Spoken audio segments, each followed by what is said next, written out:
Hello बच्चा, इस lecture में आपका स्वागत है। आज हम अमीन्स चैप्टर से क्वेश्चंस को करेंगे। ठीक है, 48 क्वेश्चन इस वीडियो के अंदर हम सॉल्व करेंगे प्रीवियस ईयर के क्वेश्चन से रिलेटेड।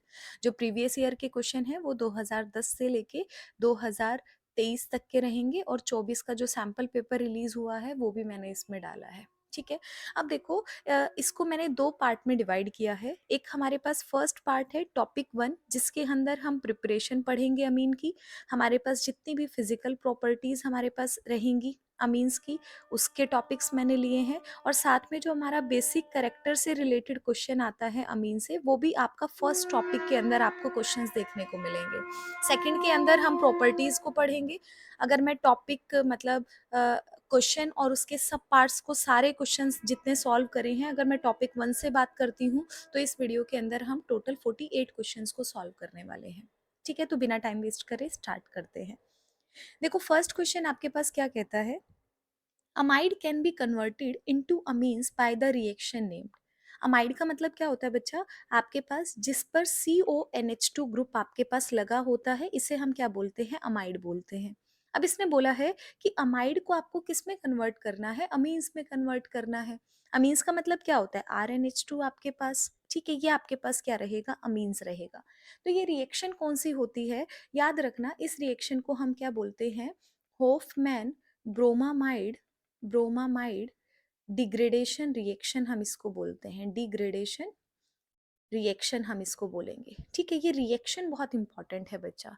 अब इसकी कुछ खास बात है जो आपको आगे कंप्लीट द रिएक्शंस करने में, ठीक है, वहां पर आपको बहुत मदद करेगा, कन्वर्जन करने में आपको मदद करेगा।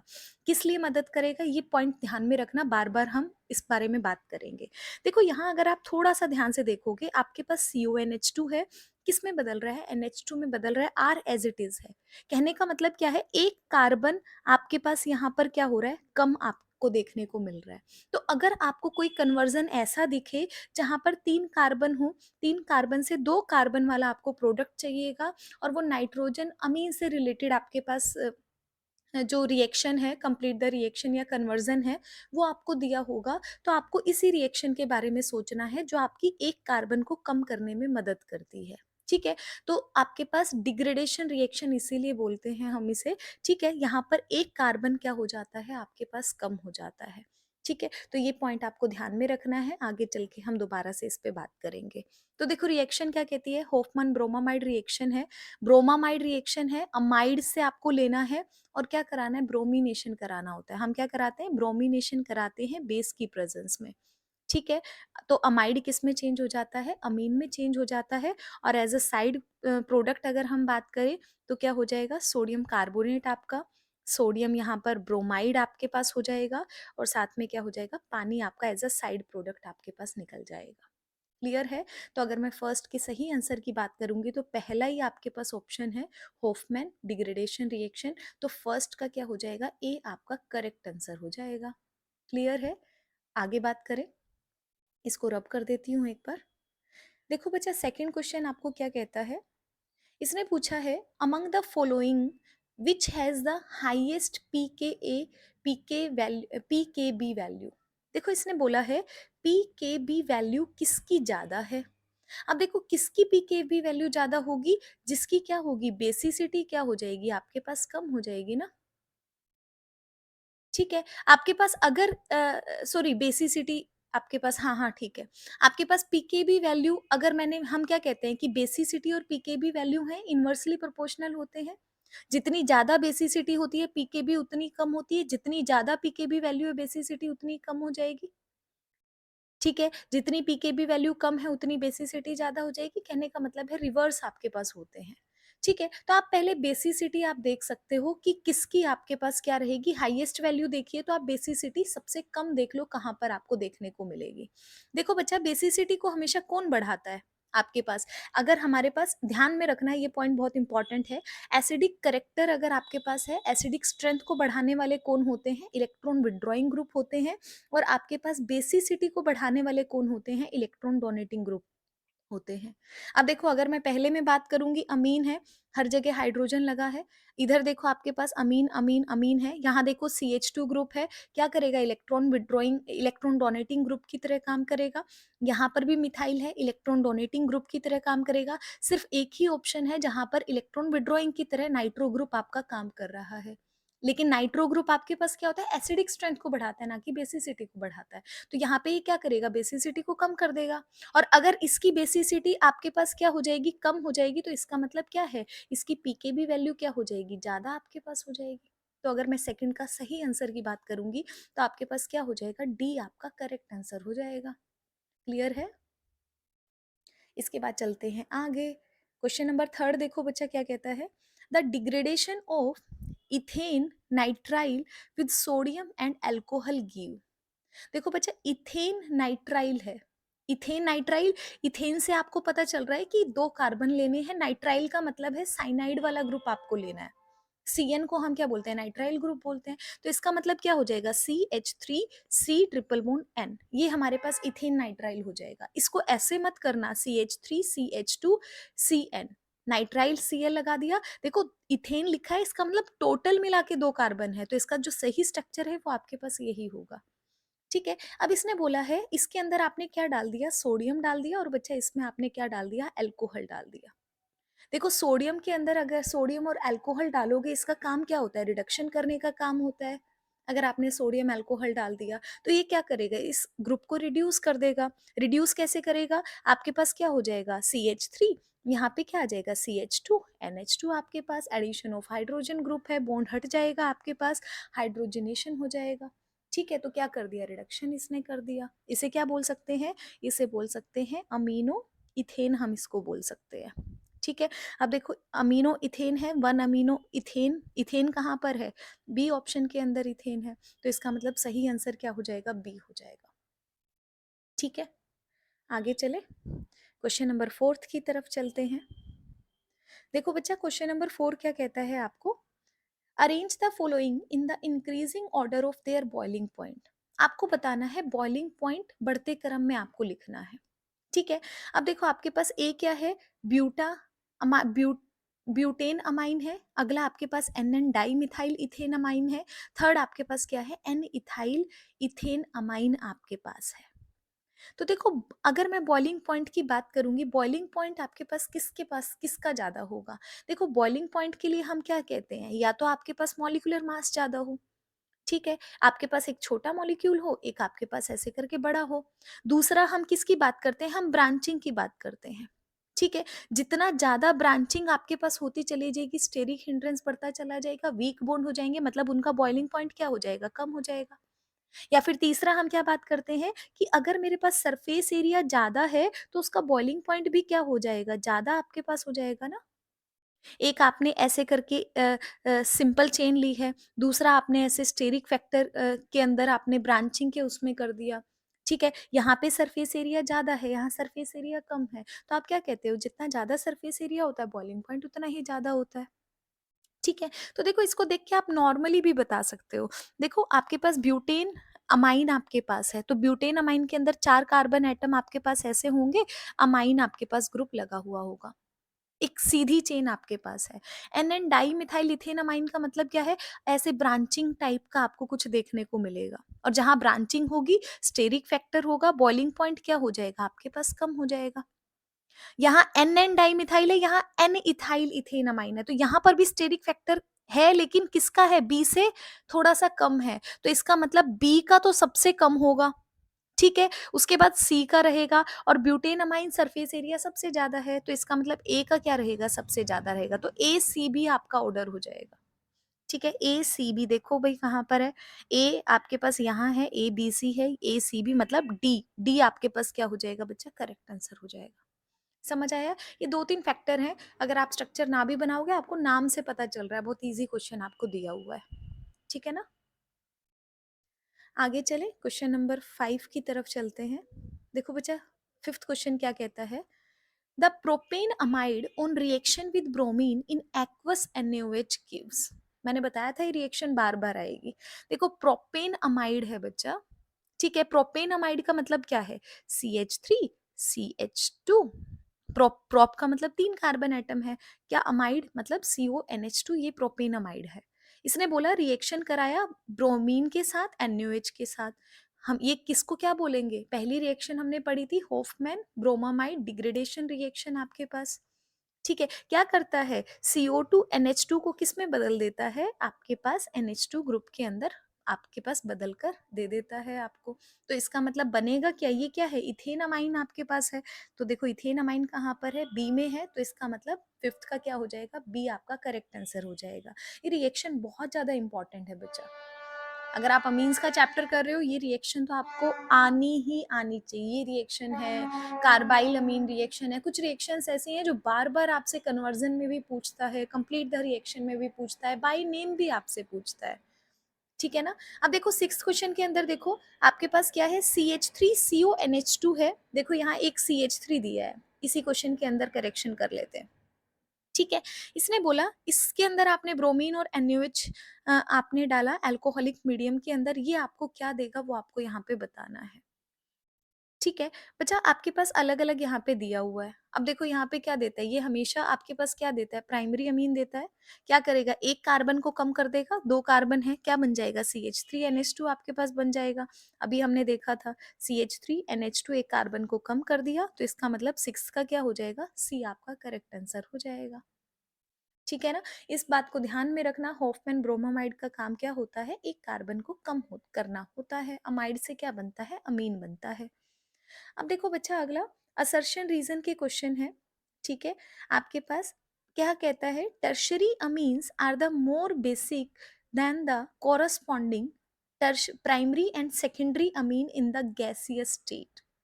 ठीक है, ये क्वेश्चन अच्छा है, आपके पास पेपर में बहुत आता है। ठीक है, इसके बेसिक करेक्टर में भी हम जाएंगे, दो तीन हैं जो आपको याद करने होते हैं। आगे क्वेश्चंस में आपको देखने को मिलेंगे। देखो ये क्या कहता है? टर्शरी अमीन है वो ज़्यादा बेसिक होता है, मतलब बेसिसिटी टर्शरी अमीन की प्राइमरी और सेकेंडरी के कंपैरिजन में क्या होती है? ज़्यादा आपके पास होती है। ठीक है, अब देखो क्या होती है, हमने पढ़ा भी है टर्शरी अमीन की क्या होती है? ज़्यादा आपके पास रहती है, ज़्यादा बेसिसिटी आपके पास रहती है। ठीक है, हाइड्रोजन कम रहेंगे साइड में, क्योंकि देखो टर्शरी अमीन का मतलब क्या है बच्चा? N मेरे पास NH2 है, ये मेरे पास प्राइमरी है। RNH R2NH कर दिया, सेकेंडरी है। R3N कर दिया, टर्शरी आपके पास टर्शरी कार्बन अमीन हो गया। अब देखो टर्शरी में क्या है? R ग्रुप बढ़ा है ना बच्चा, और हमने अभी ऊपर पढ़ा था कि इलेक्ट्रॉन डोनेटिंग ग्रुप जब जब आता है तो बेसिसिटी क्या होती है? बढ़ती है। तो इसका मतलब टर्शरी के अंदर क्या हो जाएगी? बेसिसिटी कैरेक्टर आपका बढ़ाने में काम करेगा आर ग्रुप। ठीक है, तो इसीलिए टर्शरी हमेशा क्या होता है? ज्यादा बेसिक होता है। तो इसका मतलब जो आपको असर्शन दिया है वो क्या है? बिल्कुल सही आपको दिया गया है। इसके बाद देखो रीजन आपके पास क्या कहता है? Tertiary amines have the three alkyl group which causes plus psi effect. बिल्कुल सही बात है, अभी अभी हमने रीजन भी पढ़ा है। ठीक है, आर ग्रुप कैसा होता है? प्लस साई इफेक्ट को शो करता है, इलेक्ट्रॉन डोनेटिंग होता है। तो इसका मतलब क्या है? आर भी सही दिया गया है, और आर सही एक्सप्लेनेशन थी ए की, तो इसका मतलब फर्स्ट ही ऑप्शन आपका सही हो जाएगा, मतलब सेवंथ का क्या हो जाएगा? ए आपका करेक्ट आंसर हो जाएगा। क्लियर? आगे बढ़ते हैं, क्वेश्चन नंबर 8 की तरफ चलते हैं। देखो क्वेश्चन नंबर 8 क्या कहता है? ये आपको बोलता है arrange the following compound in the increasing order of their boiling point. बच्चा देखो बॉइलिंग पॉइंट आपको बताना है किसका ज्यादा होता है। ठीक है, आपके पास नॉर्मली हम पढ़ते भी हैं बॉइलिंग पॉइंट में क्या है? प्राइमरी, फिर आपके पास सेकेंडरी, उसके बाद क्या होता है? टर्शरी आपके पास सबसे ज्यादा होता है। क्यों होता है? अभी अभी हमने बात की थी। ये हाँ, टर्शरी में क्या है? स्टेरिक हिंड्रेंस ज्यादा हो जाएगा। स्टेरिक हिंड्रेंस ज्यादा हो जाएगा तो ये क्या करेगा? उसके मतलब क्या नाम है? बॉइलिंग पॉइंट को क्या कर देगा? कम कर देगा। क्यों? क्योंकि उसके बॉन्ड वीक हो जाएगा, बॉन्ड वीक हो जाएगा तो जल्दी से टूटने आपके पास लग जाएंगे। ठीक है ना? तो आपका सबसे ज्यादा प्राइमरी सरफेस एरिया ज्यादा रहेगा। ठीक है, सेकेंडरी में स्टेरिक हिंड्रेंस आपके पास कम ज्यादा होता चला जाएगा, और सरफेस एरिया कंपैरेटिवली कम आपके पास होता चला जाएगा। ठीक है, टर्शरी। तो इसमें से देख लो भाई, ये आपके पास सेकेंडरी दिया है, ये टर्शरी दिया है, ये प्राइमरी दिया है, तो क्या हो जाएगा C2H5NH2 इसका सबसे ज़्यादा, फिर C2H5 होल ट्वाइस NH इसका रहेगा, लास्ट में आपके पास क्या रहेगा, टर्शरी का रहेगा। ठीक है, प्राइमरी, सेकेंडरी, टर्शरी, तो यही ऑर्डर आपको यहाँ पे लिखना था। ठीक है, अब चलते हैं क्वेश्चन नंबर 9 की तरफ। देखो क्वेश्चन नंबर 9 क्या कहता है, 9th क्वेश्चन ये कहता है arrange the following compound in an increasing order of their solubility in water. अब आपको क्या करना है, सॉल्युबिलिटी का ऑर्डर आपसे पूछता है। ठीक है, अब देखो सॉल्युबिलिटी का ऑर्डर में क्या है, आपके पास क्या दिया है, एनिलीन आपको दिया है, C6H5NH2 दिया है, C2H5 का होल ट्वाइस NH2 दिया है, NH दिया है, C2H5NH2 आपको यहाँ पे दिया गया है। ठीक है बच्चा, देखो अगर आप सबकी बात करोगे इनके अंदर जो C2H5NH है, C2H5NH2 है, इनका मोलर मास क्या है, अगर हम नॉर्मल मॉलिक्यूलर मास की बात करेंगे, देखो यहाँ C2H5 एक ग्रुप है, तो इसका मोलर मास क्या हो जाएगा, कम हो जाएगा। ठीक है, अंदाजा बात कर रहे हैं, निकाल भी सकते हो आप।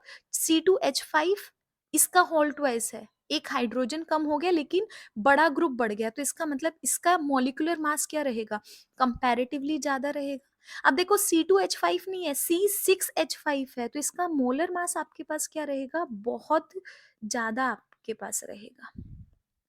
ठीक है, अगर आपका मोलर, हम क्या पढ़ते हैं कि जो सॉल्युबिलिटी होती है वो क्या होती है, मोलर मास के इनवर्सली प्रोपोर्शनल होती है, तो इसका मतलब अगर मोलर मास सबसे कम है तो सॉल्युबिलिटी ज़्यादा रहेगी, फिर इसके बाद ये है इसका रहेगा, लास्ट में किसका रहेगा, एनिलीन का रहेगा। तो आपको याद में रखना है कि मोलर मास की सॉल्युबिलिटी क्या होती है, इनवर्सली प्रोपोर्शनल होती है, इस तरह से आप सोच सकते हो।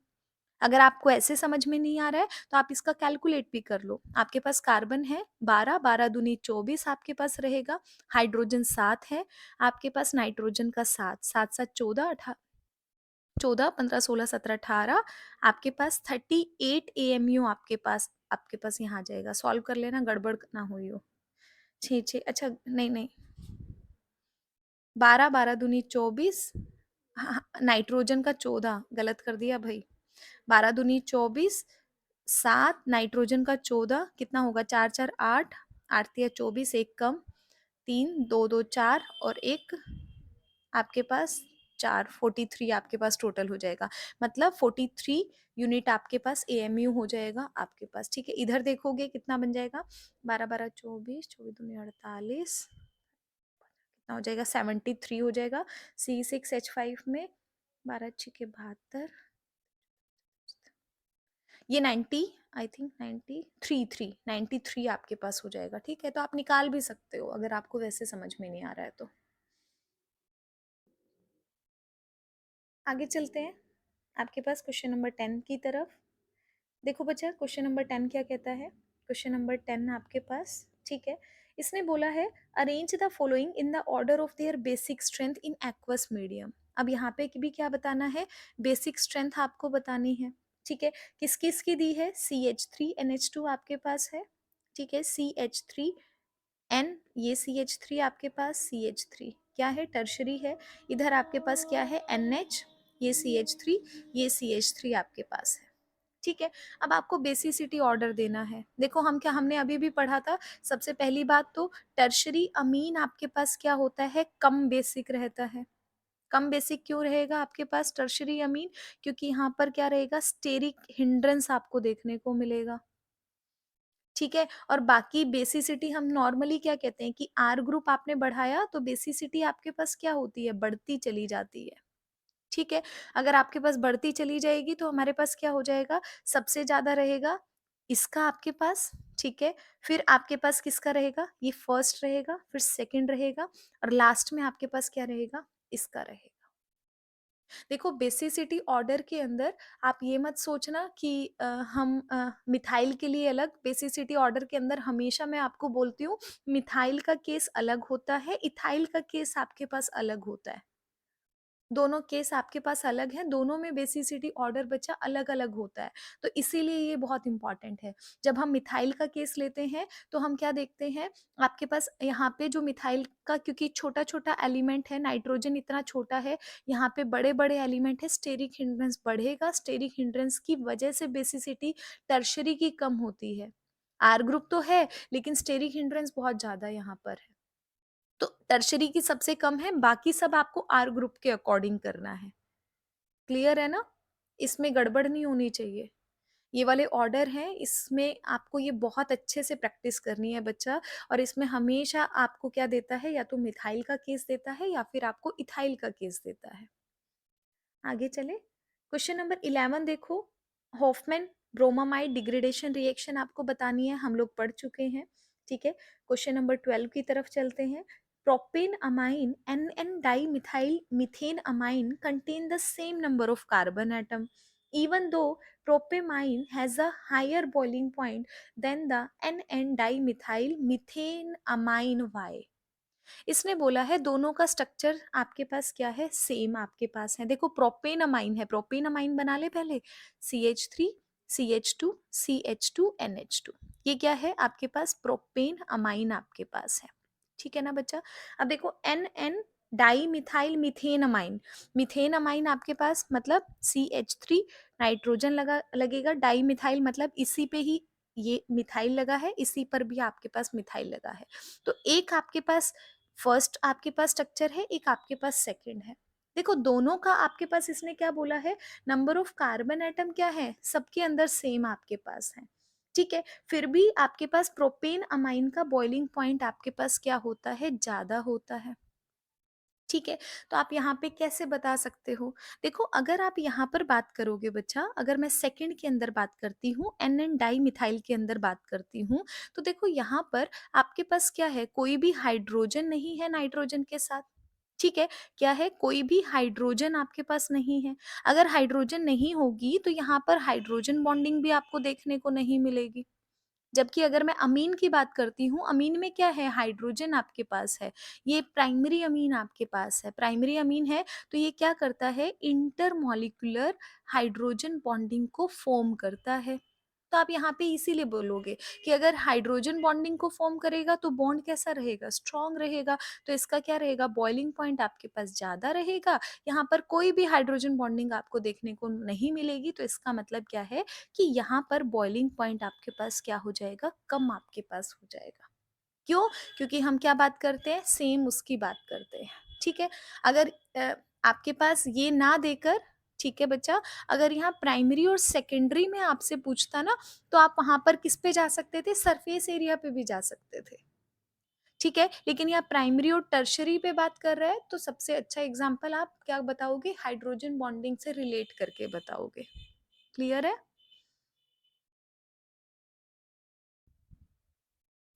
इसके बाद देखो क्वेश्चन नंबर 13 आपके पास है। क्वेश्चन नंबर 13 में देखो क्या बोलता है, increasing order of basic strength आपसे पूछा है, किसके अंदर पूछा है, गैसियस फेज के अंदर पूछा है। ठीक है, किसका पूछा है, इथाइल अमीन का पूछा है। अब देखो गैसियस फेज के अंदर मैं हमेशा बोलती हूँ, याद रखो क्या होता है, पहले टर्शरी, फिर सेकेंडरी, फिर क्या रहता है, प्राइमरी रहता है।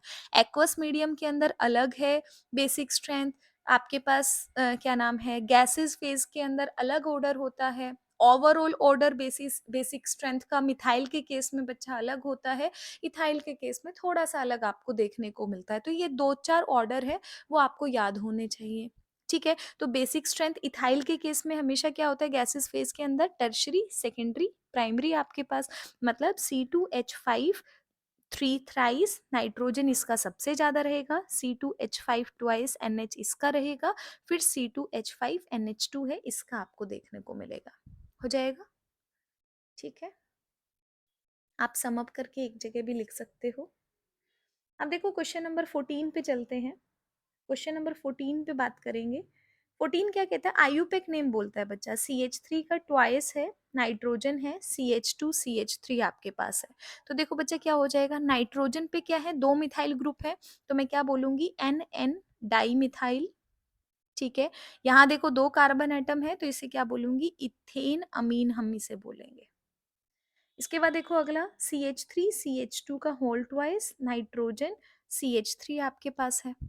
ठीक है, तो इसमें भी देखो एक नाइट्रोजन पे बड़ी चेन कौन सी है, इथाइल वाली चेन है, तो लास्ट में क्या आ जाएगा, इथेन अमीन आपके पास आ जाएगा। बाकी देखो क्या बचा, एन पे मिथाइल बचा और एक आपके पास क्या है, इथाइल ग्रुप, तो एन मिथाइल, पहले ई आएगा, ई अल्फाबेटिकली ई पहले आता है ना एम से, तो आप क्या बोलोगे, N ethyl N methyl ethane amine, ये इसका क्या हो जाएगा, नॉमेनक्लेचर हो जाएगा आपके पास। ठीक है, इसके बाद देखो अगला क्या कहता है, क्वेश्चन नंबर 16 यहीं पे ही देख लेते हैं। देखो क्वेश्चन नंबर 16 में क्या है, CH3NH CH ये CH3 आपके पास। ठीक है, यहाँ देखो बच्चा क्या हो जाएगा, बड़ा आपके पास ये दो वाला रहेगा, एक दो तीन कार्बन एटम है, क्या आ जाएगा, propane propane first second carbon पर मिथाइल ग्रुप है, ये मिथाइल कह रही हूँ सॉरी, अमीन ग्रुप है, तो प्रोपेन टू अमाइन आपके पास आ जाएगा और एन पे क्या लगा हुआ है, मिथाइल, तो एन मिथाइल, ये आपके पास नाम हो जाएगा भाई, एन मिथाइल प्रोपेन टू अमीन आपके पास इसका क्या हो जाएगा, नाम हो जाएगा। क्लियर है, तो ये कुछ नॉमेनक्लेचर के क्वेश्चन है जो पेपर में पूछे गए हैं। इसके बाद चलते हैं क्वेश्चन नंबर 17 की तरफ। ठीक है, क्वेश्चन नंबर 17 देखो बच्चा क्या कहता है, इसने बोला है arrange the following in the increasing order of the basic strength. अब बेसिक स्ट्रेंथ में क्या पूछा है, एक तो इसने एनिलीन दिया है, ठीक है, एनिलीन है, एक पैरा नाइट्रो एनिलीन है, ये आपके पास क्या है, एनिलीन है, पैरा नाइट्रो एनिलीन है, ये आपके पास पैरा नाइट्रो एनिलीन है। ठीक है, पैरा नाइट्रो टोल्यूडीन है, यहाँ पे क्या आ गया, CH3 आ गया, बाकी आपके पास सेम आ गया। ठीक है, अब देखो इनमें सबसे ज्यादा बेसिक स्ट्रेंथ आपके पास किसकी होगी आपको बताना है। देखो बच्चा बेसिक स्ट्रेंथ हम बार बार पढ़ते आ रहे हैं, इलेक्ट्रॉन डोनेटिंग ग्रुप होगा, बेसिक स्ट्रेंथ को बढ़ाता है, तो देखो CH3 ग्रुप है आपके पास, यहाँ पे क्या करेगा, बेसिक स्ट्रेंथ को बढ़ाएगा, बेसिक स्ट्रेंथ ज्यादा करेगा। NO2 आया, इलेक्ट्रॉन विड्रॉइंग ग्रुप है, तो इसकी सबसे कम आपके पास रहेगी। ठीक है, यहाँ पे न्यूट्रल है, बाकी चीजें ऊपर वाली सेम है, तो इसका मतलब सबसे पहले वन इसका रहेगा, सेकंड हमारे पास एनिलीन का रहेगा, थर्ड हमारे पास रहेगा पैरा नाइट्रो एनिलीन का। ठीक है, ये आपके पास क्या हो जाएगा, बेसिक स्ट्रेंथ का ऑर्डर हो जाएगा। याद रखो हमेशा इलेक्ट्रॉन डोनेटिंग आपके पास ग्रुप होता है, जिसको हम इलेक्ट्रॉन रिलीजिंग ग्रुप भी बोलते हैं, जैसे हमारे पास मिथाइल हो गया, इथाइल हो गया, ये क्या करता है, इलेक्ट्रॉन डेंसिटी को नाइट्रोजन पे बढ़ा देता है, जिसकी वजह से आपके पास क्या होती है, हमेशा बेसिसिटी बढ़ जाती है। अब चलते हैं क्वेश्चन नंबर 18 की तरफ। क्वेश्चन नंबर 18 देखो बच्चा क्या कहता है, क्वेश्चन नंबर 18 देखो, which of the two is more stable more basic and why, यहीं पर क्वेश्चन कर लेते हैं। ठीक है, आपके पास देखो एक पे मिथाइल लगा है, एक पे हाइड्रोजन लगा है। अब देखो मिथाइल वाला क्या है, ज्यादा बेसिक रहेगा, क्यों रहेगा, क्योंकि इलेक्ट्रॉन डोनेटिंग ग्रुप है। अभी अभी बताया, इलेक्ट्रॉन डोनेटिंग ग्रुप अगर रहेगा तो वो क्या करेगा, इलेक्ट्रॉन को डोनेट करेगा, मतलब नाइट्रोजन पे क्या करेगा, इलेक्ट्रॉन डेंसिटी को बढ़ाएगा। और अगर इलेक्ट्रॉन डेंसिटी बढ़ती है तो वो कैसा काम करता है, अच्छे बेस की तरह काम करता है ना। ठीक है, इधर आपके पास नाइट्रो क्या बोलते हैं, इलेक्ट्रॉन डोनेटिंग ग्रुप आपके कंपैरेटिवली यहाँ पर आपके पास नहीं है, तो आपको ये आंसर यहाँ पे देना था। अगला देखो भाई, CH3NH2NH3, इसमें भी क्या हो जाएगा, CH3NH2 है, ये ज्यादा बेसिक हो जाएगा। सेम रीजन दोगे, क्योंकि CH3 का कैसा होता है, प्लस आई इफेक्ट आपके पास होता है, मतलब इलेक्ट्रॉन डेंसिटी को नाइट्रोजन पे बढ़ाने का काम करेगा, इसीलिए क्या करेगा, स्ट्रॉन्गर बेस की तरह बिहेव करेगा अमोनिया के कंपैरिजन में। अगला देखो, यहाँ पे CH3 मेरे पास दिया गया है, इधर मेरे पास C6H5 दिया गया है।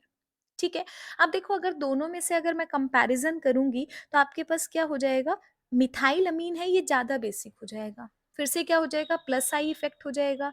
प्लस आई इफेक्ट मतलब electron donating group, electron releasing group क्या करेगा, नाइट्रोजन पे बेसिसिटी को बढ़ाएगा, इलेक्ट्रॉन डेंसिटी को बढ़ाएगा, जिसकी वजह से बेसिसिटी आपके पास बढ़ जाएगी। ठीक है, लेकिन अगर यहाँ पर अगर आप बात करते हो बच्चा एनिलीन के अंदर, एनिलीन के अंदर क्या होता है, नाइट्रोजन के पास जो लोन पेयर होते हैं ना, वो रेजोनेटिंग स्ट्रक्चर में इन्वॉल्व होते हैं इस रिंग के साथ। मतलब यहाँ पे क्या है कि नाइट्रोजन पे जो लोन पेयर आपके पास हैं, वो क्या होते हैं, डीलोकलाइज्ड होते हैं। डीलोकलाइज्ड होते हैं किसकी वजह से, रेजोनेंस की वजह से। तो इसका मतलब अगर आपके पास, इसका मतलब क्या है कि यहाँ जो अवेलेबिलिटी है प्रोटॉन की आपके पास, मतलब इन नाइट्रोजन की जो अवेलेबिलिटी है प्रोटॉन को एक्सेप्ट करने की, वो आपके पास कंपैरेटिवली क्या हो जाती है, कम हो जाती है। इसीलिए आप क्या कहते हो, मिथाइल अमीन है एनिलीन के कंपैरिजन में ज्यादा बेसिक होता है। क्लियर है ना? ठीक है, बेसिसिटी से रिलेटेड क्वेश्चन पेपर में आता ही आता है बच्चा, तो आप इस कंसेप्ट को अच्छे से पढ़ लेना। ठीक है, इसके बाद चलते हैं अगले क्वेश्चन की तरफ। अगला क्वेश्चन देखो बच्चा क्या कहता है, यहाँ पे CH2NH2 है, यहाँ पे CH3 थ्राइस NH2 है। अब बताओ, ये क्वेश्चन हमने पढ़ा भी है, विच has the high boiling point. High boiling point आपके पास किसका होगा, CH3NH2 वाले का रहेगा।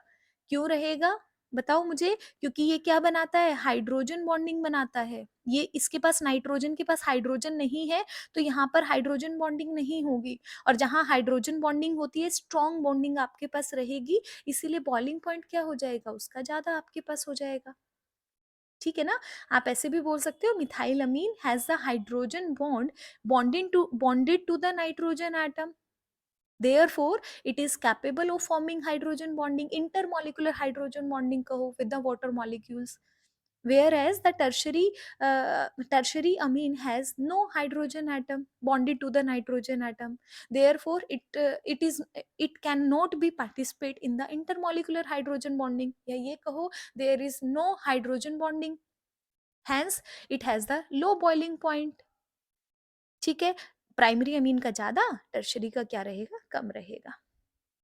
आगे देखो भाई, नाइट्रोजन आपको क्या करना है, आयुपेक नेम देना है। अब आयुपेक नेम में देखो बच्चा, एक अमीन ग्रुप है, एक CHO ग्रुप, CH2 ग्रुप है, किसको प्रायोरिटी दोगे, CH2 को, एल्डिहाइडी ग्रुप को। तो क्या हो जाएगा, 1 2 3 4 आपके पास। इसका मतलब क्या है, 3 पे अमीन ग्रुप है, तो आप क्या लिखोगे, 3 अमीनो।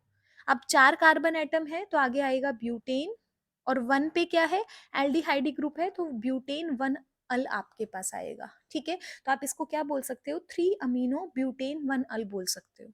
बाकी अगर हम नॉर्मली बोले, 3 अमीनो ब्यूटेनल भी बोल सकते हैं, क्योंकि 1 होता है तो उसको लिखना जरूरी नहीं होता है। क्लियर है? इसके बाद देखो अगला फिर से बेसिक ऑर्डर का है। अब देखो बेसिक ऑर्डर किस में पूछा है, फिनाइल रिंग के साथ पूछा है बच्चा।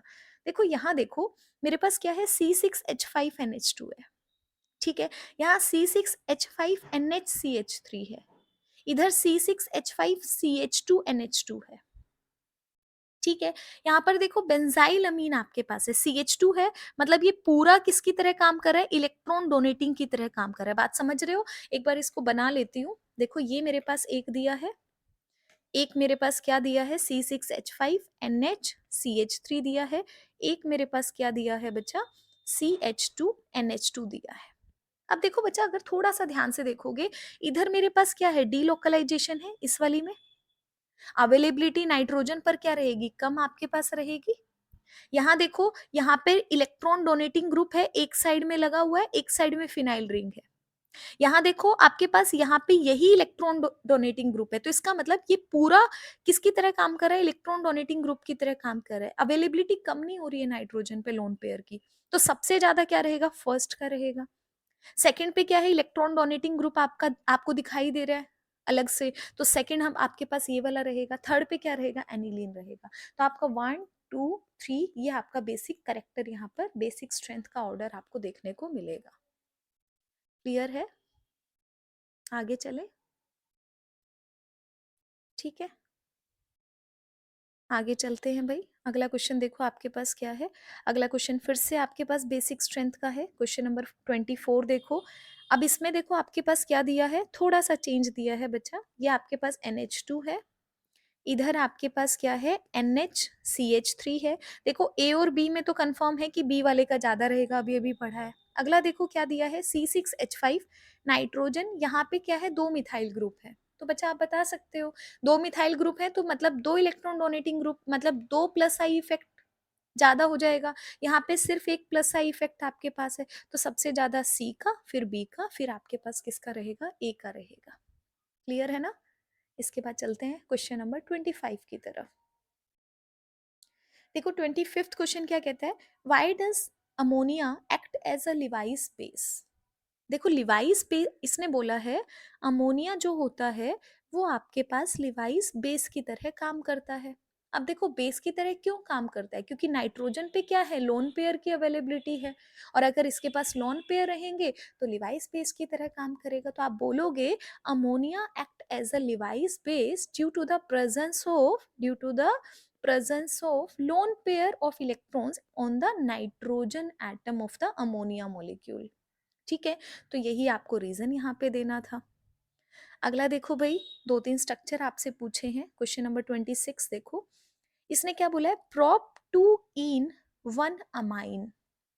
ठीक है, प्रोप टू इन का मतलब क्या है, CH3, ये CH, ये मेरे पास CH2, वन पे अमाइन है तो यहीं पे क्या लगा दिया, अमीन ग्रुप लगा दिया, 1 2 3 आपके पास। ठीक है ना, ये स्ट्रक्चर हो जाएगा। इसके बाद देखो N methyl ethane amine. Ethane amine का मतलब क्या है, आपके पास इथेन ग्रुप लगाओ, CH2 CH3 नाइट्रोजन पे, ये आपके पास इथेन अमाइन हो गया, और N पे क्या है, मिथाइल भी लगा है, तो ये आपके पास CH3 एक लग गया, तो यहाँ पे हाइड्रोजन, ये आपके पास स्ट्रक्चर बन जाएगा। आगे देखो 2 अमीनो टॉलिन।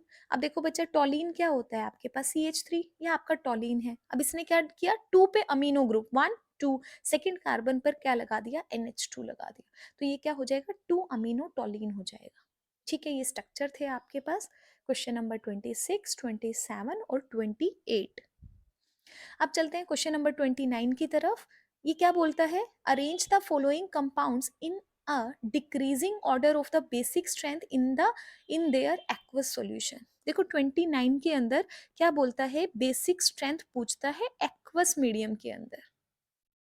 ठीक है, क्वेश्चन नंबर 29 की बात कर रहे हैं। देखो क्या दिया है, अमोनिया दिया है, CH3, आपके पास NH2 दिया है, CH3 का ट्वाइस आपको दिया है।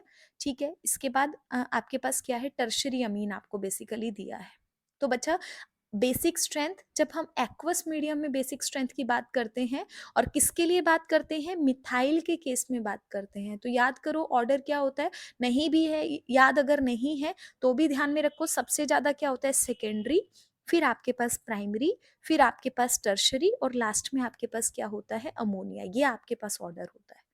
तो आप लिख सकते हो सबसे ज्यादा CH3 का ट्वाइस NH रहेगा, फिर आपके पास CH3 NH2 रहेगा, फिर आपके पास CH3 का थ्राइस N रहेगा, लास्ट में आपके पास क्या रहेगा, अमोनिया रहेगा। ये ऑर्डर आपको यहाँ पे ध्यान में रखना था। क्लियर है? ठीक है, आगे चले। रीजन भी आप लिख सकते हो, फैक्टर्स यहाँ पे बेसिकली हम क्या करते हैं बच्चा, आपके नॉर्मली हम जब स्ट्रेंथ की बात करते हैं, यहाँ पर हम हाइड्रोजन बॉन्डिंग की बात करते हैं, स्टेरिक हिंड्रेंस की बात करते हैं, प्लस आई इफेक्ट की बात करते हैं, इनको मिक्स करके आपके पास ये आता है। ठीक है, ये सब क्या करते हैं, फैक्टर्स हैं। ये सबसे ज्यादा किसको फेवर करते हैं, सबसे पहले तो सेकेंडरी अमीन को फेवर करते हैं, इसीलिए वो स्ट्रॉन्ग बेस आपके पास होता है। और टर्शरी के अंदर कोई भी हाइड्रोजन बॉन्डिंग नहीं रहती, तो वो कहाँ चला जाता है, पीछे की तरफ चला जाता है, जबकि प्राइमरी के अंदर हाइड्रोजन बॉन्डिंग आपके पास रहती है। तो हम डिटेल में अभी बात नहीं करेंगे, क्योंकि आधा घंटा सिर्फ यही टॉपिक ले लेगा अदरवाइज। ठीक है, फिलहाल आप उसका क्या करोगे, रीजन याद, जो ऑर्डर है वो ध्यान में रखो, अगर आपने ये टॉपिक नहीं पढ़ा है तो। इसके बाद देखो बच्चा क्वेश्चन नंबर 30। क्वेश्चन नंबर 30 देखो क्या कहता है, arrange the following in an increasing order of the basic strength. अब बेसिक स्ट्रेंथ में आपको बताना है। अब देखो आपके पास क्या है, C6H5NH2, यहाँ पे दो आपके पास CH3 ग्रुप है, यहाँ पे दो मिथाइल ग्रुप आपके पास है, इधर आपके पास एक मिथाइल ग्रुप है। तो बच्चा सबसे ज्यादा क्या रहेगा, देखो यहाँ पे C6H5 है, रेजोनेंस की वजह से क्या हो रहा है, अवेलेबिलिटी लोन पेयर की कम हो रही है, यहाँ पे कोई भी रिंग आपके पास नहीं है, तो सबसे ज्यादा तो इन दोनों का रहेगा। अब देखो यहाँ दो प्लस आई इफेक्ट, यहाँ एक प्लस आई इफेक्ट, तो सबसे ज्यादा फर्स्ट इसका रहेगा, सेकंड मिथाइलअमीन का रहेगा। थर्ड पे देखो यहाँ पे NH2 है, यहाँ पे मिथाइल लगा है, तो थर्ड पे मिथाइल वाला रहेगा, इलेक्ट्रॉन डोनेटिंग ग्रुप आपके पास बेसिसिटी को बढ़ाएगा। ठीक है, और फोर्थ पे आपके पास किसका रहेगा, एनिलीन का रहेगा। तो ये आपके पास ऑर्डर हो जाएगा, लिख भी सकते हो C2H5, छोटा कर लो, C2H5 का होल ट्वाइस, NH सबसे ज्यादा, फिर CH3NH2 का ज्यादा, फिर C6H5 नाइट्रोजन, इसके साथ दो मिथाइल लगे हैं, इसका ज्यादा, और फिर सबसे कम आपके पास क्या रहेगा, एनिलीन का आपके पास रहेगा। ठीक है ना, ये आपके पास ऑर्डर हो जाएगा बेसिक स्ट्रेंथ का। अगला क्वेश्चन देखो, क्वेश्चन नंबर 31, आयुपेक नेम बताना है बच्चा। आयुपेक नेम में क्या करोगे, देखो आपके पास क्या हो जाएगा, अमीन के साथ वाला 1 2 3 4, तो देखो 3 पे इन ग्रुप है तो क्या हो जाएगा, ब्यूट, 3 इन 1 अमाइन, ये इसका नाम हो जाएगा। ठीक है ना, इसके बाद चलते हैं सेकंड 32 क्वेश्चन के फर्स्ट पार्ट पे। देखो इसने increasing order of the basic strength पूछा है, ये चीजें हमने कई बार पढ़ ली है, बेसिक स्ट्रेंथ हमने पढ़ लिया अभी। ठीक है, इससे ऊपर वाले क्वेश्चन के अंदर ये वाले दोनों क्वेश्चन सेम है। ठीक है, आपका सबसे ज्यादा इसका, फिर इसका, फिर इसका, फिर इसका। ठीक है, ये आप कर सकते हो। इसके बाद देखो सेकंड क्वेश्चन आपके पास इसी का सेकंड पार्ट है, 32 का सेकंड पार्ट। क्या कहता है, मतलब अगला क्वेश्चन आप कह सकते हो, 33 नंबर क्वेश्चन है। इसने क्या बोला है, डिक्रीजिंग ऑर्डर ऑफ पीकेबी लिखा है। देखो बच्चा, पीकेबी और बेसिसिटी क्या होता है, बी का मतलब बेसिसिटी से है, दोनों इनवर्सली प्रोपोर्शनल है। अब बेसिसिटी का आप करो, जो बेसिसिटी का ऑर्डर होगा उससे उल्टा ऑर्डर पीके का हो जाएगा, पीकेबी का आपके पास ऑर्डर हो जाएगा। ठीक है, तो देखो आपके पास सबसे ज्यादा आपके पास क्या है, C2H5 है, पिछले वाला ही क्वेश्चन है बच्चा, C2H5NH2 है, इधर आपके पास NHCH3 है, इधर आपके पास C2H5NH, इधर भी C2H5 है, इधर आपके पास क्या है, एनिलीन है। तो देखो हमने बहुत पढ़ लिया है, 2 R ग्रुप है, सबसे ज्यादा बेसिसिटी 1 की, फिर आपके पास 2 की, यहाँ R ग्रुप लगा है 3 की, लास्ट में 4 की। बेसिसिटी का ऑर्डर क्या रहेगा, 1 2 3 4 आपके पास। और अगर मैं पीकेबी का ऑर्डर करूंगी तो 4 3 2 1 आपके पास। ठीक है, इंक्रीजिंग डिक्रीजिंग जिस भी ऑर्डर में पूछा है वैसे आप लिख सकते हो। ठीक है ना,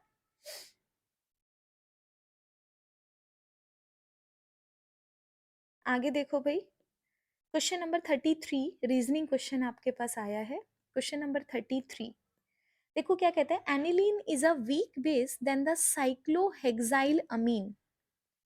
ठीक है, इसमें बोला है कि एनिलीन क्या है, वीक बेस होता है साइक्लोहेक्साइल अमीन के कंपैरिजन में। देखो बच्चा, एनिलीन के अंदर क्या है, हमने बार बार यही चीज अभी तक पढ़ी है कि नाइट्रोजन पर जो लोन पेयर आपके पास है वो किस में इन्वॉल्व है, डीलोकलाइजेशन में है। तो आप क्या बोलोगे, नाइट्रोजन पे जो लोन पेयर आपके पास अवेलेबल है वो क्या कर रहे हैं, डीलोकलाइजेशन कर रहे हैं।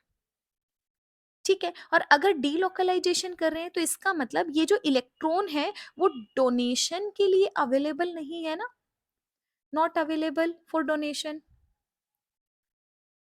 ठीक है, और अगर ये इलेक्ट्रॉन दे नहीं पाएगा, डोनेशन के लिए अवेलेबल नहीं होगा, तो बेसिसिटी क्या हो जाएगी, कम हो जाएगी ना इसकी।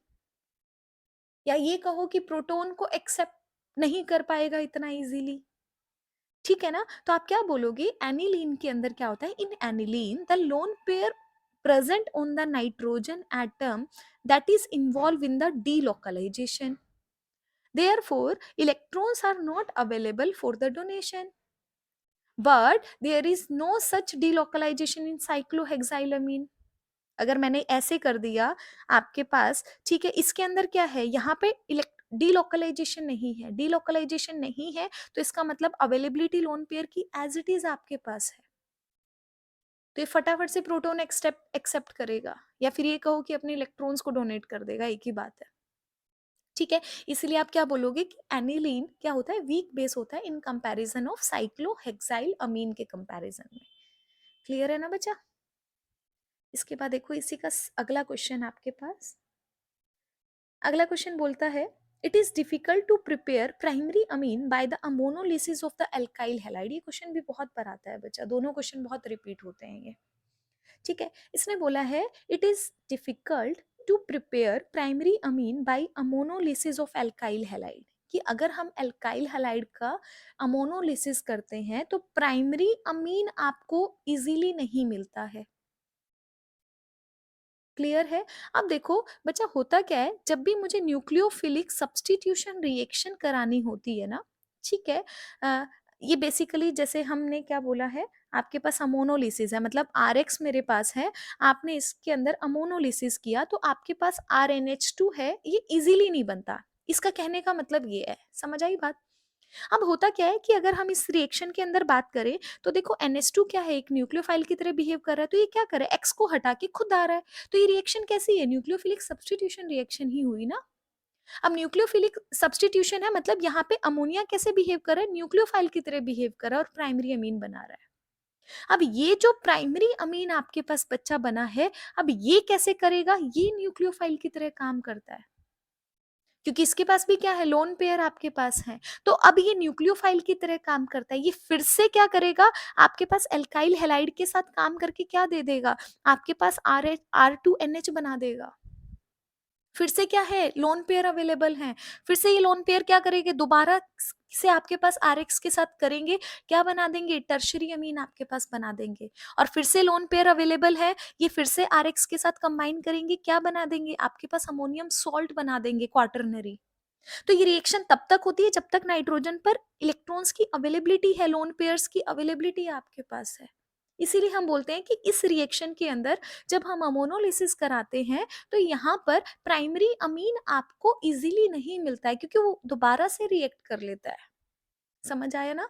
तो आप बोल सकते हो इट इज डिफिकल्ट, ऐसे लिख सकते हो, it is difficult to prepare pure amine या primary amine by the ammonolysis of the alkyl halide, because here ammonia behaves as a nucleophile and it form the primary amine. Now primary amine again behave as the nucleophile, it react again with the alkyl halide and form the secondary amine. Now secondary amine act as a nucleophile, it again further react with the Rx alkyl halide to give the secondary amine, second tertiary अमीन।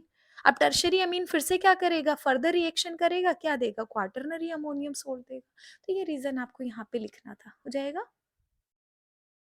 आगे बढ़ते हैं अगले question की तरफ। अगला question देखो बच्चा, 34 का फर्स्ट पार्ट है।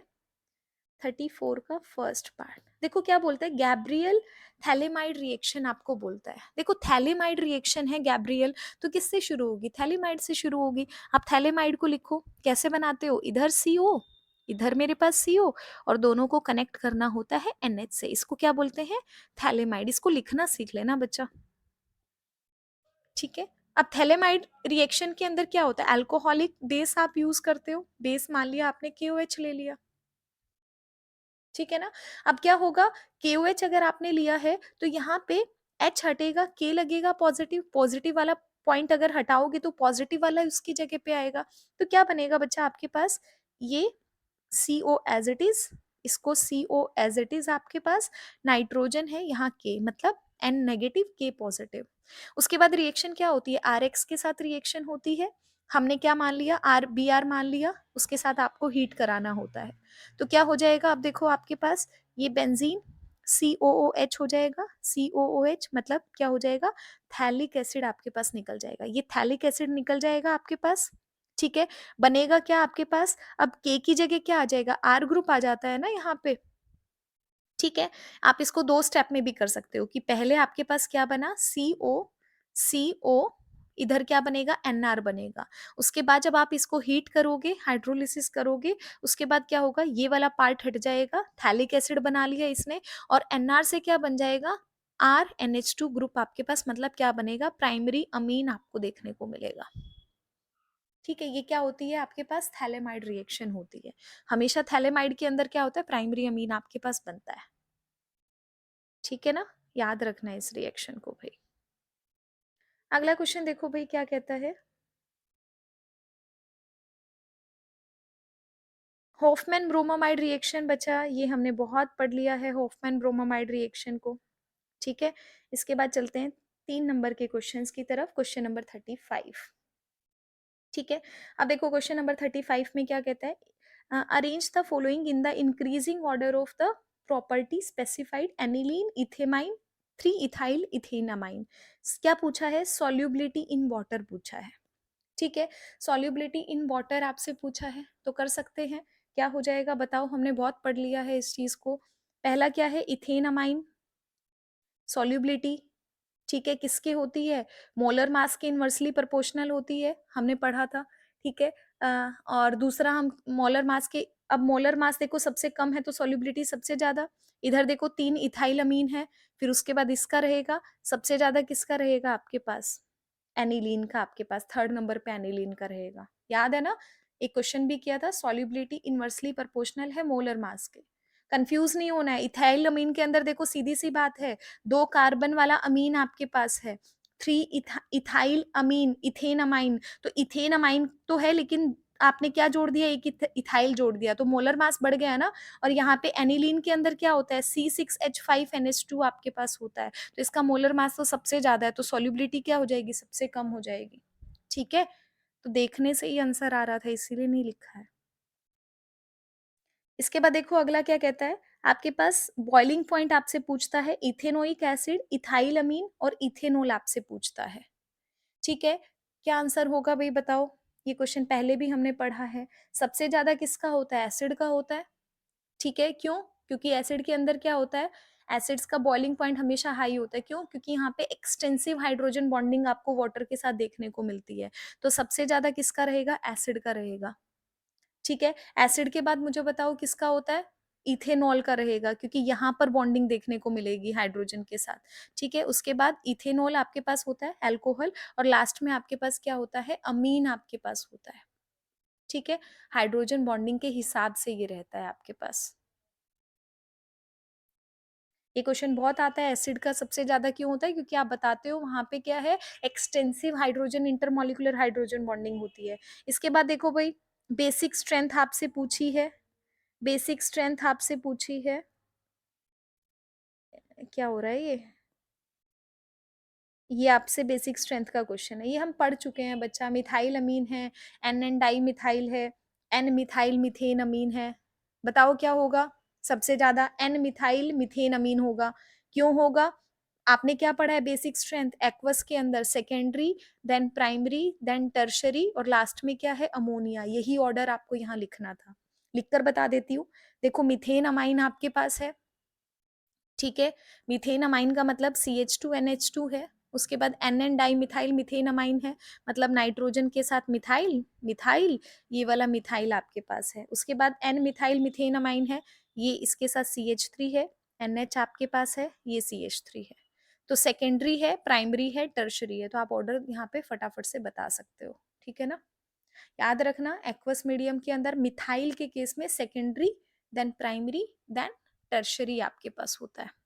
ठीक है, अगला क्वेश्चन देखो भाई, आपके पास क्वेश्चन नंबर 36 की बात चल रही है। PKb value for the aniline is more than that of the methylamine. बच्चा देखो ये भी हमने बहुत पढ़ लिया है। CHNH2 आपके पास है, ठीक है, ये मेरे पास CH2NH2 है। दोनों की बेसिसिटी किसकी ज्यादा होगी, इसकी ज्यादा होगी, क्योंकि यहाँ पे प्लस आई इफेक्ट है, यहाँ डीलोकलाइजेशन देखने को मिल रही है। ठीक है, अगर इसकी बेसिसिटी आपके पास ज्यादा होगी तो इसका मतलब पीकेबी वैल्यू क्या हो जाएगी, आपके पास कम हो जाएगी।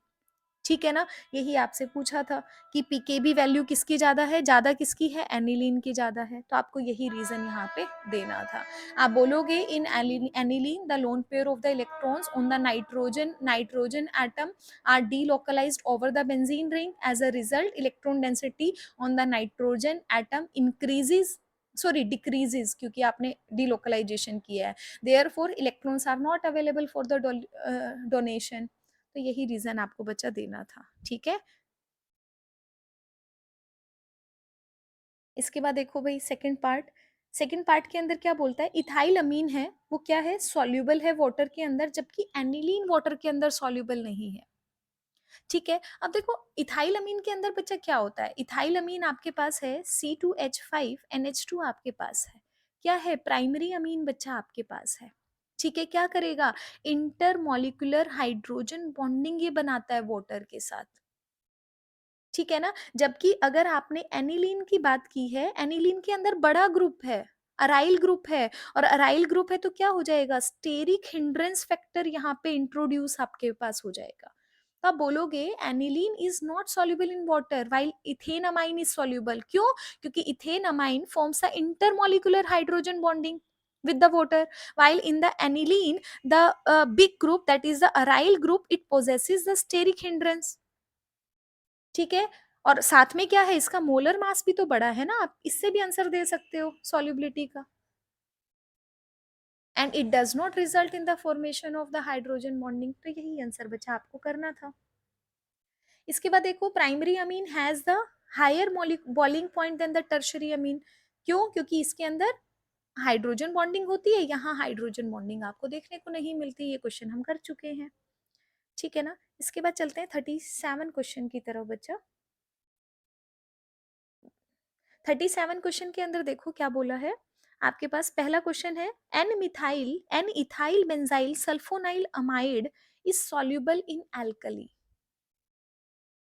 ठीक है, अब देखो, N ethyl benzyl sulfonyl amine है, वो एल्कली के अंदर आपके पास क्या होता है, सॉल्युबल होता है। सॉल्युबल क्यों होता है? क्योंकि यहाँ देखो आपके पास क्या है, इलेक्ट्रॉन विड्रॉइंग ग्रुप आपके पास बच्चा प्रेजेंट है। अगर इलेक्ट्रॉन विड्रॉइंग ग्रुप आपके पास यहाँ प्रेजेंट है, तो वो क्या करता है, इलेक्ट्रॉन विड्रॉइंग ग्रुप किसको बढ़ाता है, एसिडिक स्ट्रेंथ को बढ़ाता है ना।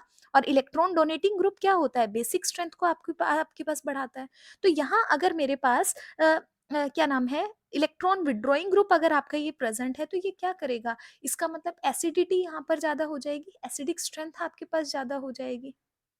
समझ रहे हो बात को? और अगर ज्यादा स्ट्रॉन्ग एसिड आपके पास रहेगा, तो क्या रहेगा, बेस के अंदर सॉल्युबल रहेगा ना। एल्कली में पूछा है, देखो एल्कली में पूछा है बच्चा, इजी सा क्वेश्चन, अगर आपने कंसेप्ट देख लिया, तो बेस के अंदर कौन जाएगा, बेस के अंदर तो एसिड, जो अच्छा एसिड रहेगा वही तो सॉल्युबल होगा ना। तो आपको यहाँ एसिडिक स्ट्रेंथ देखनी थी, ना कि बेसिक स्ट्रेंथ देखनी थी। बेसिक भी देख लो, बेसिक कम देख लो आप। समझ आया ना। इसने पूछा था एल्कली में सॉल्युबल है, एल्कली में सॉल्युबल क्या है, क्योंकि आपको अच्छा एसिड बताना पड़ेगा।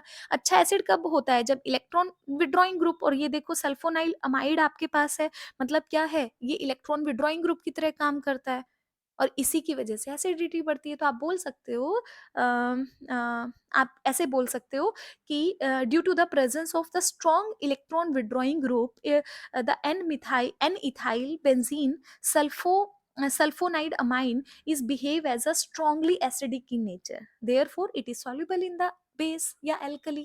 क्लियर है ना। अगला क्वेश्चन देखो क्या कहता है। अगला क्वेश्चन है, द रिडक्शन ऑफ 37 का सेकंड पार्ट है, the reduction of nitrobenzene using iron and HCl is preferred over the tin and HCl।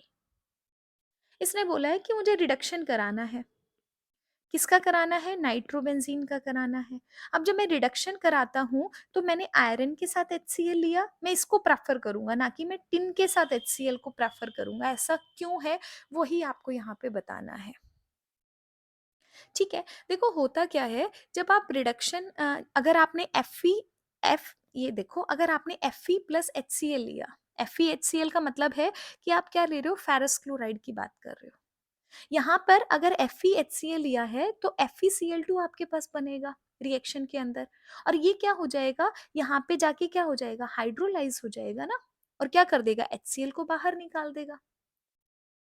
ठीक है, तो अगर ये HCl को बाहर निकाल देगा, तो ये सिर्फ ये छोटी सी अमाउंट जो HCl की है, सिर्फ इतनी ही आपको क्या करनी मतलब रिएक्शन को इनिशिएट करने के लिए इतने की ही जरूरत आपके पास होती है। इसलिए हम क्या करते हैं, इसी को लेना पसंद करते हैं। आप ऐसे बोल सकते हो, the reduction of the nitrobenzene using iron and HCl it is preferred because here FeCl2 ferrous chloride formed during the reaction, and it get hydrolyzed to release the HCl, and this only small amount of HCl is required to initiate the particular reaction आपके पास। ठीक है, that's why we preferred using iron plus HCl over the tin and HCl। वहां पर आपके पास नहीं मिलता है, क्योंकि फेरस क्लोराइड है, ये ज्यादा स्टेबल होता है टिन के कंपैरिजन में, इसीलिए आप क्या करते हो, इसी को लेना पसंद करते हो। ठीक है ना। इसके बाद चलते हैं अगले क्वेश्चन की तरफ। अगला क्वेश्चन बच्चा देखो क्या कहता है, आपको क्या बताना है, पीकेबी वैल्यू बतानी है। पीकेबी वैल्यू मतलब बेसिसिटी आपके पास है, उसका इनवर्सली प्रोपोर्शनल है पीकेबी। आप कोई भी ऑर्डर लिख लो। ये क्वेश्चन देखो हमने कई बार कर लिया बच्चा, ये कर लेना आप लोग। C6H5 NH2 NHCH3 electron donating group लग गया। ठीक है, यहाँ पे ये ओवरऑल इलेक्ट्रॉन डोनेटिंग ग्रुप की तरह सेम क्वेश्चन हम कर चुके हैं। फिर इधर आपके पास ये है। तो आप सबसे ज्यादा क्या कहोगे? अगर मैं बेसिक स्ट्रेंथ की बात करूंगी तो सबसे ज्यादा CH3NH2, उसके बाद क्या रहेगा आपके पास? CH2NH2 आपके पास, बीच में क्या रहेगा आपके पास? पहले अमोनिया रहेगा, अमोनिया भी दिया हुआ है ना, अमोनिया आपके पास रहेगा। फिर क्या रहेगा? सी, यहाँ पे नाइट्रोजन के साथ CH3 और लास्ट में क्या रहेगा आपके पास? एनिलीन रहेगा। ये बेसिक स्ट्रेंथ है। अगर मैं किसकी बात करूंगी, पीकेबी की वैल्यू की बात करूंगी तो आंसर क्या हो जाएगा? उल्टा हो जाएगा। क्लियर है ना? इसके बाद देखो आपसे क्या पूछा है? सॉल्युबिलिटी इन वाटर पूछा है। ठीक है, क्या सॉल्युबिलिटी में अमीन दे दिया, अल्कोहल दे दिया, एसिड क्लोराइड दे दिया, तो सबसे ज्यादा कौन होता है आपके पास? याद रखो, पहले सबसे ज्यादा एसिड, उसके बाद अल्कोहल, ये ऑर्डर बहुत बार पूछता है, एसिड, अल्कोहल, उसके बाद अमीन आपके पास, और लास्ट में अल्काइल हैलाइड। ठीक है ना? तो यहाँ पर क्या हो जाएगा? सबसे ज्यादा C2H5OH, उसके बाद C2H5NH2 आपके पास, और लास्ट में C2H5Cl आपके पास हो जाएगा। ठीक है, रीजन क्या रहेगा? वही आप हाइड्रोजन बॉन्डिंग से कनेक्ट यहाँ पे कर लोगे। इसके बाद देखो भाई, बॉइलिंग पॉइंट आपसे पूछा है, बॉइलिंग पॉइंट डिक्रीजिंग ऑर्डर में पूछा है। तो सबसे ज्यादा बॉइलिंग पॉइंट देखो बच्चा, एसिड है, अल्कोहल है आपके पास, अमीन है और ईथर है।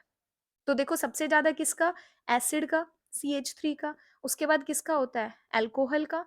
अभी अभी हम बात कर रहे थे, सॉल्युबिलिटी हो, बॉइलिंग पॉइंट हो, दोनों। उसके बाद क्या आएगा? अमीन आपके पास रहेगा, लास्ट में CH3O CH3 आपके पास रहेगा। ठीक है, तो ये फर्स्ट चैप्टर से रिलेटेड आपके पास क्वेश्चंस थे टोटल।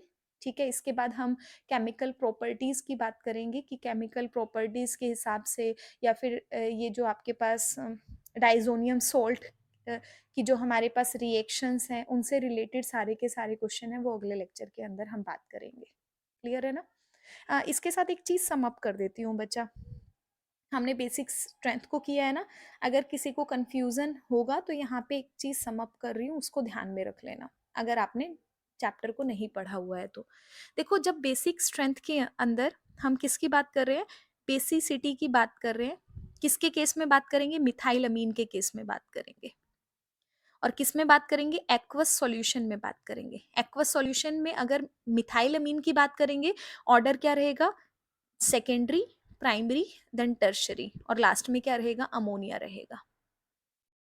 क्लियर है? और अगर मैंने इथाइल अमीन के केस में बात किया आपके पास, तो क्या रहेगा?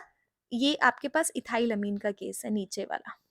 इथाइल अमीन में सेकेंडरी, ये तो सबसे ज्यादा रहेगा, फिर टर्शरी रहता है, फिर प्राइमरी आपके पास रहता है। ये दोनों ऑर्डर आपको ध्यान में रखने हैं। ठीक है ना? एक्वस मीडियम के अंदर, मिथाइल के अंदर सेकेंडरी, प्राइमरी, टर्शरी, इथाइल के अंदर secondary, tertiary, then primary. Clear है ना? और नॉर्मली अगर हम गैसेस फेज के अंदर बात करेंगे, ठीक है, गैसेस फेज के अंदर बात करेंगे तो क्या रहेगा? टर्शरी, सेकेंडरी, देन प्राइमरी हमारे पास रहेगा। तो ये वाले कुछ पॉइंट्स थे जो आपको ध्यान में रखने थे। अगले लेक्चर में मिलते हैं।